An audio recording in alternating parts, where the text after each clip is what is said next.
Salut à tous, j'espère que vous allez bien. On se retrouve aujourd'hui pour une nouvelle vidéo. On va parler de la situation du FC Barcelone et des décisions prises dernièrement par Josep Maria Bartomeu, le président du Barça.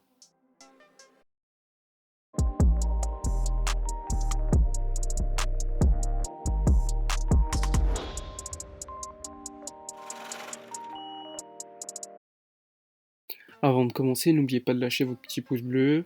Bon, allez, on commence. Vous l'avez probablement vu, mais c'est la guerre FC Barcelone actuellement. Comme toujours, j'ai envie de vous dire, donc le confinement n'empêche pas que ça soit un véritable cirque dans le club. Vous l'avez déjà probablement vu, mais Josep Maria Bartomeu, président du club actuellement, a décidé de remodeler la direction du club, c'est-à-dire qu'il a demandé la démission d'Enric Tombas, vice-président économique du club et trésorier, et surtout la démission d'Emili Rousseau, qui était destiné à se présenter lors des élections en 2021 comme étant le candidat de la continuité. Deux autres directeurs devraient suivre Rousseau et Tombas, donc encore une fois cette décision peut paraître illogique, mais chez Bartomeu, toujours bien conseillé par Sandro Rosell on le rappelle, rien n'est fait au hasard. Donc Rousseau a d'ailleurs fait une interview ce matin après la demande de démission que Bartomeu lui a exigée.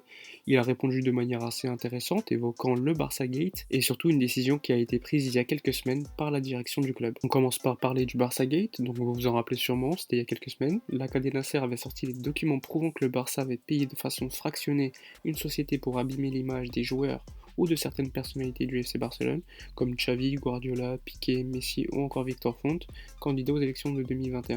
Donc j'avais fait une vidéo il y a quelques semaines, vous pouvez la trouver dans la description de cette vidéo et vous comprendrez peut-être plus l'affaire. Ce qu'on apprend avec Emili Rousseau, c'est qu'il confirme que les factures à la société ont été fractionnées pour éviter des contrôles internes. Donc en gros, quand le club paie plus de 200 000 euros pour quelque chose, il y a un contrôle.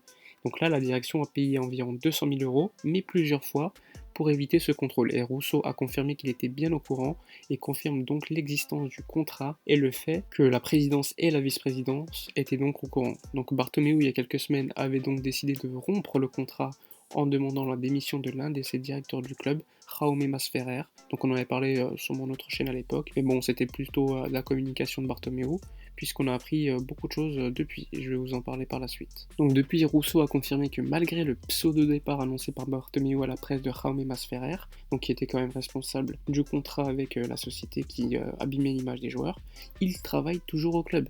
Donc ça me démontre encore une fois que Bartomeu était probablement au courant du contrat pour abîmer l'image de toutes ces personnalités, et qu'il a surtout validé le contrat. Donc c'est bien beau de la part de Bartomeu de dire à la presse que Jaume Masferrer a été mis de côté, mais en réalité c'est pas le cas et c'est quand même Emili Rousseau, vice-président du FC Barcelone, qui le confirme. Plus encore, après cette affaire, il y a eu un conseil d'administration qui avait été organisé par la direction pour faire face à la crise, et le conseil d'administration avait décidé que les élections de 2021 aient lieu à l'été 2020, comme la plupart des supporters le voulaient. Donc Rousseau confirme cela, mais cependant, il n'y a jamais eu de suite à cette décision prise collégialement. Mais franchement, moi ça m'étonne pas, puisque c'est pas dans les intérêts de Josep Maria Bartomeu. Comme je vous l'ai dit, Josep Maria Bartomeu a demandé la démission de Rousseau, mais Rousseau peut refuser et rester simple membre du conseil d'administration. C'est-à-dire qu'il quittera le poste de vice-président, mais restera quand même membre du conseil d'administration, mais il ne sera jamais plus haut placé dans la direction de Bartomeu. Donc cette affaire montre encore une fois la gestion cataclysmique du club par Bartomeu, qui est probablement encore sous les ordres de Sandro Rosell, ex-président du FC Barcelone. D'ailleurs, les deux vice-présidents remplaçant Tombas et Rousseau devraient être deux anciens de la direction Rosell, l'un étant le gestionnaire de l'Espagne Barça, ce projet qui pourrait coûter au club environ 800 millions d'euros et rapporter de l'argent indirectement à Sandro Rosell, puisque l'une de ces sociétés est partenaire du projet et l'autre directeur, lui, est un proche de Rosell. On peut le dire quand même, Rousseau y est quand même allé fort dans son interview, puisqu'il dit que les manières de faire de Bartomeu sont mauvaises et lâches, puisqu'en plein confinement, il a décidé de demander sa démission sans pouvoir donc parler en face à face. Rousseau dit également qu'il n'a jamais voulu être le candidat aux élections de 2021 comme étant la continuité de cette direction, puisque selon lui, cette direction n'a pas de logique et la continuer aurait aucun sens. Il affirme cependant vouloir être président un jour si les conditions sont réunies. Bon, personnellement, j'ai pu parler avec un journaliste catalan sur Twitter qui m'a confirmé que Rousseau voulait que les élections de 2021 aient lieu en été 2020 pour se présenter et éventuellement devenir président dès l'été 2020. Finalement, Bartomeu a voulu se débarrasser de lui pour pouvoir garder les rênes du club et placer un autre candidat à la continuité en 2021, un ami de Sandro Rosell encore une fois, donc l'ancien président de la Fédération catalane de football et ex-président et Girona, c'est Jordi Roche, et je vous ferai une vidéo un peu plus tard pour vous le présenter un peu plus largement. Donc le club est dans une situation financière assez critique, surtout avec la crise actuelle que le monde du football traverse.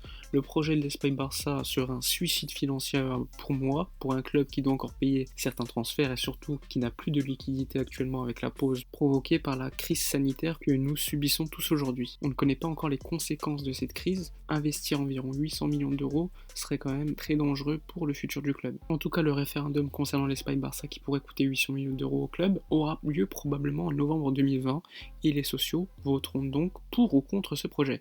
Donc j'ai hâte de voir la décision des sociaux, ce qui pourrait se faire avoir par la présentation d'un projet qui fait quand même rêver, mais qui pourrait emmener le club vers sa ruine. En tout cas, en 2019-2020, on a connu le départ de Valverde, la crise concernant les propos d'Eric Abidal, la crise concernant la société payée pour abîmer l'image des joueurs, donc le Barça Gate, la crise sanitaire mondiale que l'on connaît tous aujourd'hui, et enfin la crise interne au club qui est toujours présente. Donc je sais que ça peut paraître un peu flou pour quelqu'un qui ne connaît pas bien le club ou qui ne suit pas les affaires politiques concernant le Barça, mais il faut savoir que tout ce qui se jouera lors des élections de 2021 aura un impact direct sur le Barça et donc sur les performances sportives du club. Le Barça est quand même devenu très instable, que ce soit sportivement ou encore politiquement. On a connu 3 directeurs sportifs en 3 ans avec Robert Fernandez, puis Pep Segura, puis Eric Abidal aujourd'hui. Politiquement, l'administration change assez souvent, même si Bartomeu, lui, est toujours aux commandes et ne lâchera pas son poste. Plus personne ne dirige donc ce club de manière compétente. On voit que Bartomeu n'arrive pas à gérer un vestiaire qui est surpayé, il n'arrive pas non plus à gérer sa direction, et le plus fou encore, c'est que la presse en fait les gros titres. Donc le Barça est quand même devenu un cirque, une plateforme de streaming gratuite, plus efficace et divertissante qu'à l'extérieur du terrain que sur le terrain. Certains membres de la direction disent même qu'ils apprennent certaines choses sur la direction et sur la gestion du club dans la presse, qui est bizarrement très bien informée. Une presse qui ne veut pas perdre ses privilèges et qui défendra bec et ongle la direction Bartomeu jusqu'au bout. Quand on voit la différence des unes entre par exemple la direction Laporta il y a quelques années et la direction Bartomeu aujourd'hui, ça fait peur. Surtout que la direction Bartomeu a comme été punie par la justice espagnole, on le rappelle, puisqu'on le dit, le Barça a été sanctionné pénalement il y a quelques années dans l'affaire Neymar et a dû payer une amende de 5,5 millions d'euros pour la première fois de son histoire. Et pourtant, Mundo Deportivo et autres journaux catalans n'ont pas fait leur une. Enfin bref, c'est la fin de la vidéo. J'espère que vous aurez compris la situation actuelle du FC Barcelone. J'espère que j'ai réussi à vous expliquer les enjeux derrière tout cela, sur tout ce qui se passe actuellement. Donc n'hésitez pas comme d'habitude à vous abonner à la chaîne, à partager ou liker la vidéo et surtout de commenter. On se dit à bientôt pour une prochaine vidéo, mais d'ici là, portez-vous bien.